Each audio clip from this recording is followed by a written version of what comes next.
Okay, day 14 solution video. I was asked to do two of them, 1B and D. This is 1B, but in general we are graphing the exponential function, which comes in the form of a times some base, that's not our b, raised to our b times the x minus h, and plus k. And we need to know the general shape of this. It's got two specific characteristics: the horizontal asymptote at y is equal to 0, and the y-intercept at the point 0, 1. And there is my parent function of the exponential.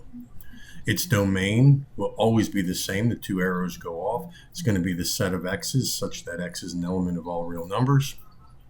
That's in set notation.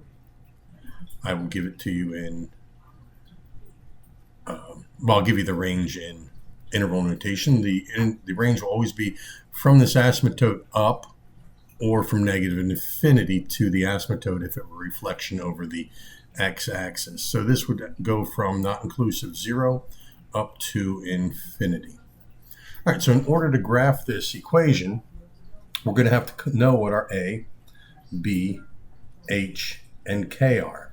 Now, this 2 is none of these.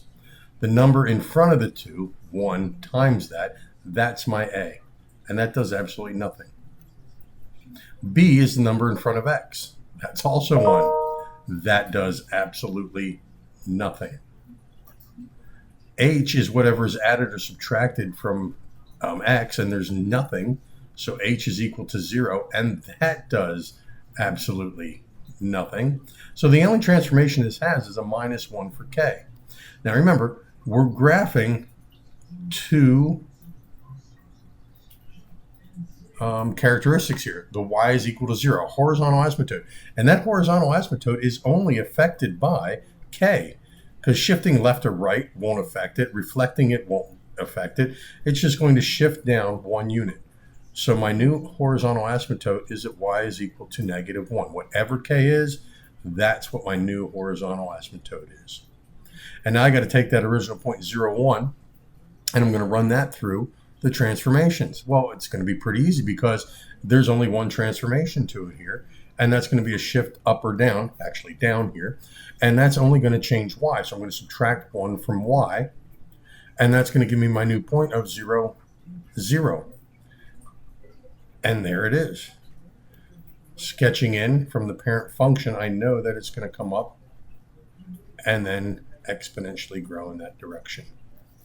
Domain is going to be the set of x's such that x is an element of all real numbers.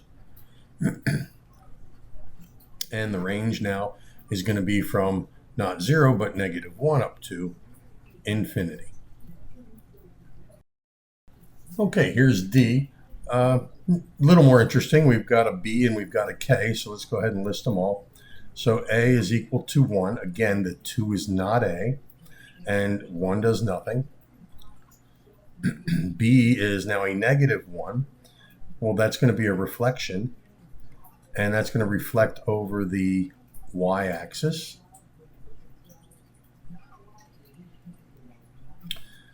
H here is going to be 0. That does not shift left or right. And K is going to be 2. So that's going to go up 2 units. So my graph, I'm going to take and go up 2 units. So y is equal to 2. The horizontal asymptote always shifts up 2 units. Let's take that point 0, 0 and run it through our transformations. Nothing here. I would multiply the y value by 1. B, I'm always going to multiply my x value by a -1. Well, that doesn't do anything, but I have to know that this is a reflection over the y-axis. So my graph isn't going to go like this. My graph is going to go like this.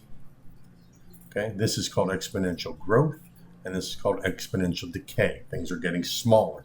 Things are getting bigger over here. Okay, so this h is equal to 0. That's not going to do anything to me. I'd add 0 to x, but that won't do anything. K, I'm going to add 2 to y. So that becomes the point 0, 2. So if I go over 0 units and up 2, oh, I started off with the wrong point here. This is 0, 1, not 0, 0, silly me. So this is 0, 1. And if I add 2 to that, that becomes 3. So of course now I'm up here at 3. Now that makes perfect sense. And once again, you just have to know that it's a reflection. So my exponential decay function now is going to look like this. Won't change the domain any. Still going to be the set of x's such that x is an element of all real numbers. And the range is going to be now from the asymptote up to infinity.